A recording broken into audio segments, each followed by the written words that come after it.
if you're stuck in the cycle of procrastination followed by burnout, this video is for you. I want to start by saying you're not alone. Lots of ADHDers get into the cycle of pushing and pushing or hustling, followed by a crash. And there's very good reasons for why we do this, how we get into it. And it turns out that it's not actually effective long term. So we're going to break down three ways, kind of three and a half ways to motivate yourself without having to get into that cycle of procrastination and crashing.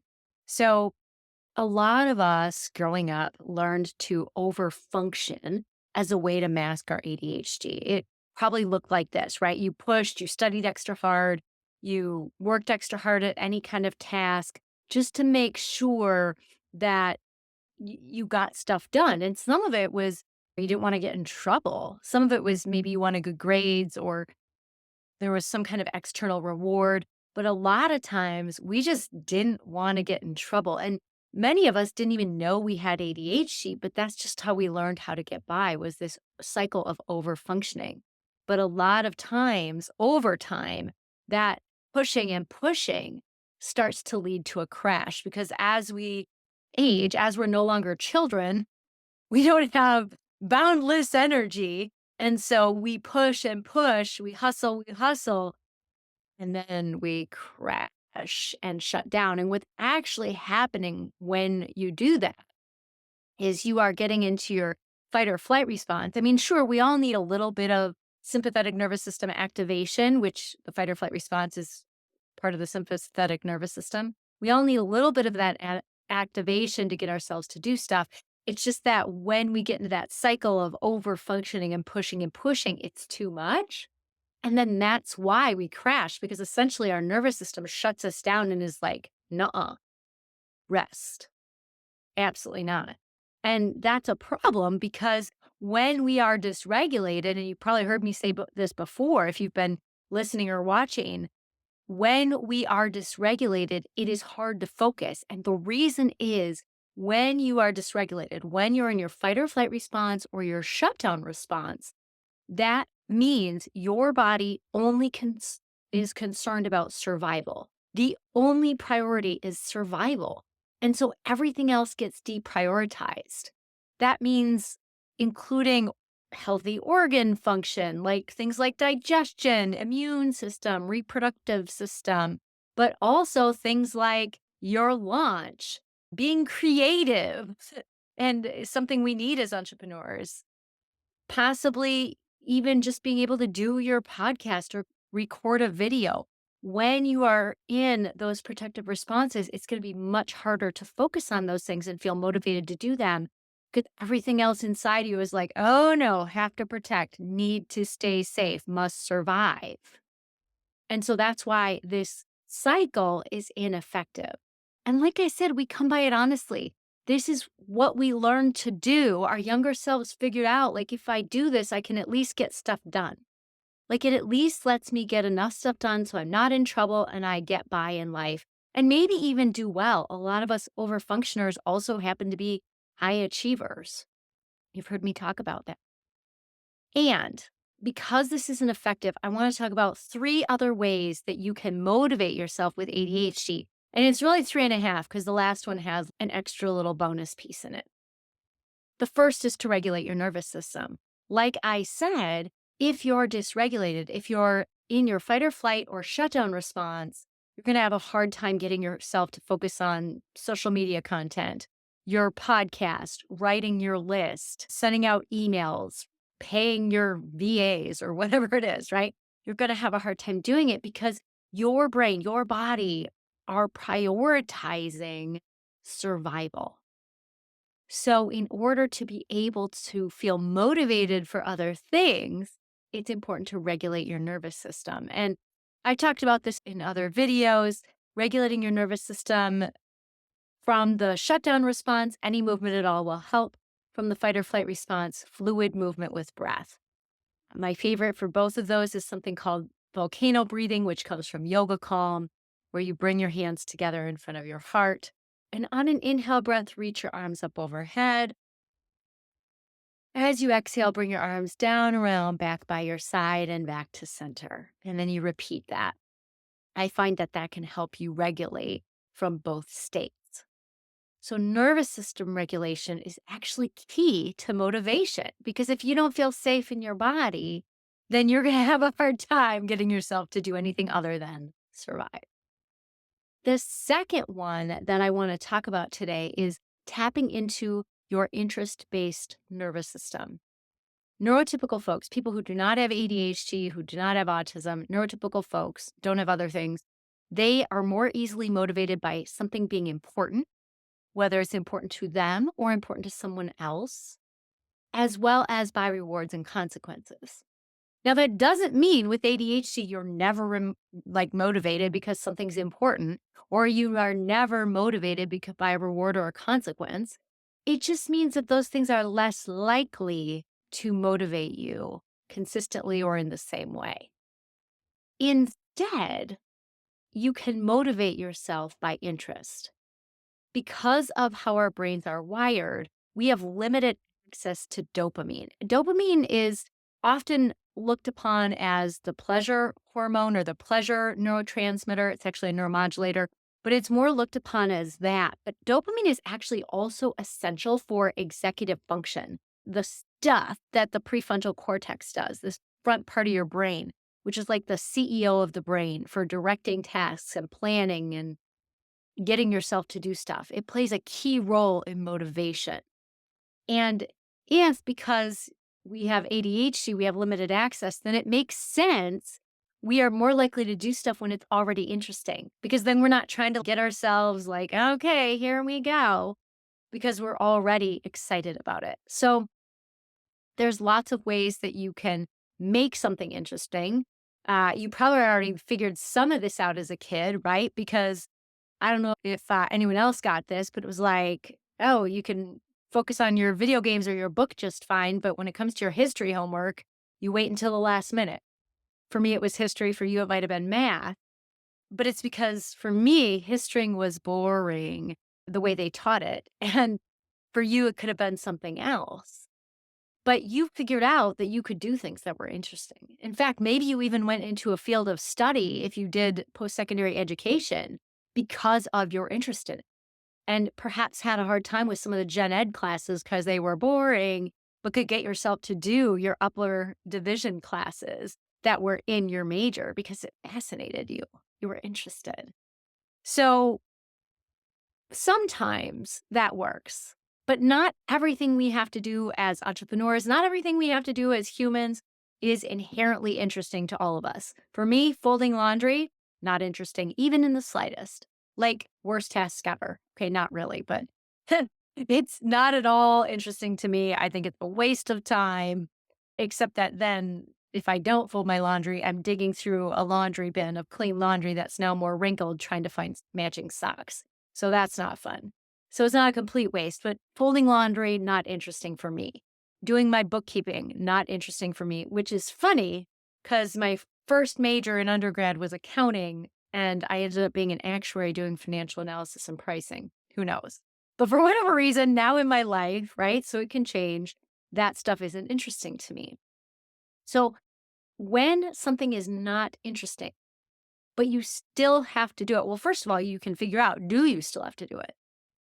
I'm going to tell you right now, if you're a business owner or you're wanting to be, if you're an entrepreneur, some of being successful with ADHD and owning a business is knowing what tasks you're just not going to get yourself to do no matter how interesting you try and make it. For me, bookkeeping. Also, in my private practice business, my other business, billing. It is almost impossible to get myself to call an insurance company. It is, oh my gosh, it's so crazy. And how hard it is for me. It's like I've got concrete on my feet and hands and can't do it. So, yes, I could try my best to make it interesting, and I did for years, or I can pay a little bit extra every month and have someone do it for me. So then I have energy to do the things that I want to do, the things that only I can do in my business, and some of the uninteresting tasks that I can get myself to do if there's not that many dominating my time. So for you, I would recommend you consider what tasks are on your plate that you are not finding interesting at all. What are the tasks that you drag your feet to do? Look at those and then look at the ones that you can delegate or look at the ones that don't even need to happen. Maybe there's some stuff on there that you're like, oh, I thought I needed to do this, but it turns out not really. Look at those and do what you need to do with them. And then the ones that remain that are uninteresting, you can find a way to manufacture or create interest. One way to do that is by making it creative, like add some layer of creativity or a layer of novelty to it. I love having different color notes and different color pens for things, doing things in different spaces. So if I have to do a task that only I can do that I don't want to do, I will often go to a coffee shop because that's special for me. And I'm like, okay, part of the treat of getting to be here is that I'm going to do this thing. And here I go. That's enough. So find a way to make it interesting for you, and you will be way more likely to get yourself to do it. You can also make it a challenge for yourself. Like find a way to make it a challenge. I can't remember what it was I had to do the other day. I was zero interested in it. And I was like, oh, I'm just going to see how much of this I can get done in this amount of time. Like just for, right? And for some reason, that was enough of a challenge for me that I could do it. I've been writing a book and a journal book, actually, that'll be part of a journal book experience that'll be coming your way in the next several months. And to get myself to start, like I had all these great ideas and random slips of paper, but to actually get myself to do it, I went to Caribou Coffee, my favorite, and sat there and was like, all right, I'm going to get my first draft done today. I'm going to see if I can get my whole first draft done today. I mean, I had stuff already written in other places and needed to put them together. And then I did need to do some writing. And I didn't get it all the way done, but I got darn close with the first draft, which is a first draft. I've obviously added to it a lot since then, but sometimes that can work. So find a way to make something interesting. It could be music, listening to a certain kind of music, putting on a certain outfit sometimes can help. So the third strategy that we're going to talk about for motivating yourself is thinking about your future self. And I do this a lot in my personal life. I also do it in business. My biggest example in my personal life is doing the dishes. So I have a very small home, 820 square feet, and I do not have a dishwasher. It means I'm the dishwasher. I do all my dishes by hand. And there's not a lot of space in my kitchen. There's literally, there's not even a foot, like maybe just 6 to 8 inches of room, if that, between my sink and my microwave where dirty dishes can sit. Otherwise, they're in the sink.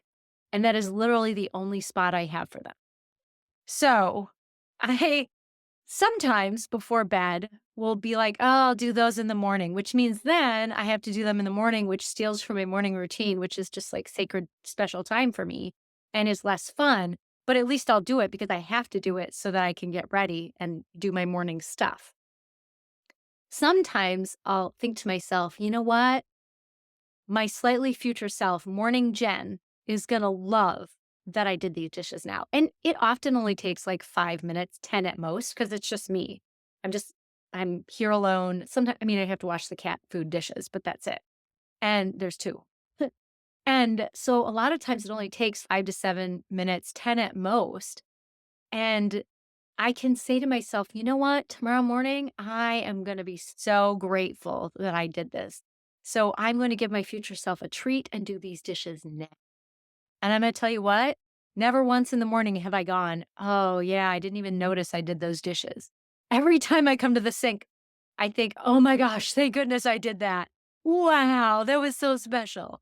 So whether it's with recording your podcast, doing a video, writing your content, whatever it is, a lot of times you can think about doing your future self a favor and remember like how awesome that's going to feel.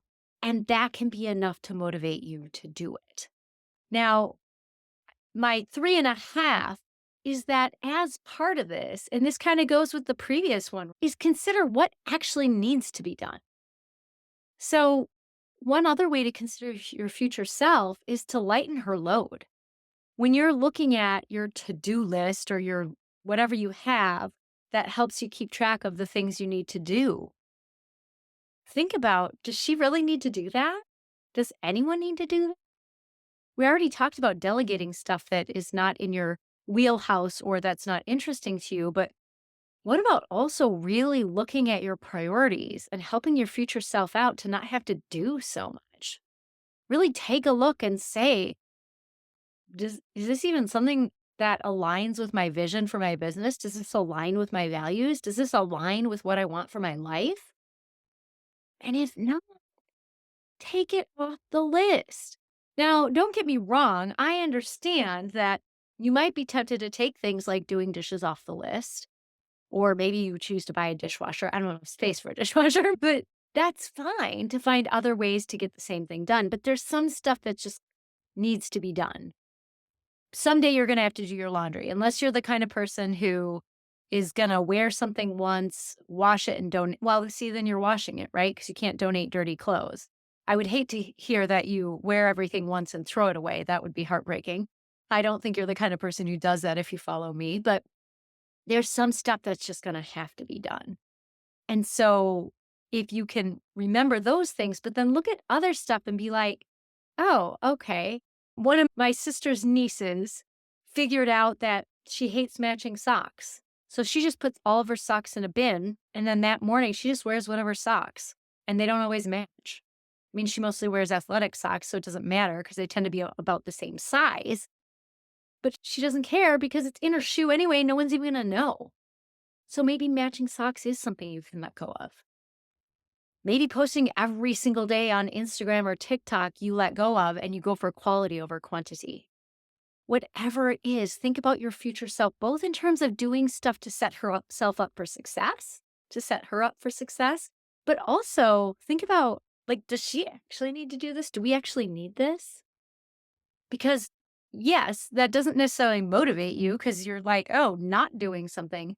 But by taking stuff off your plate, you'll have more energy to be motivated for the stuff that you actually need to do. If you're not subscribed already, I would love it if you would hit that subscribe button and be sure to comment what resonated for you about this, what you're going to try. I would love to connect with you. Take care.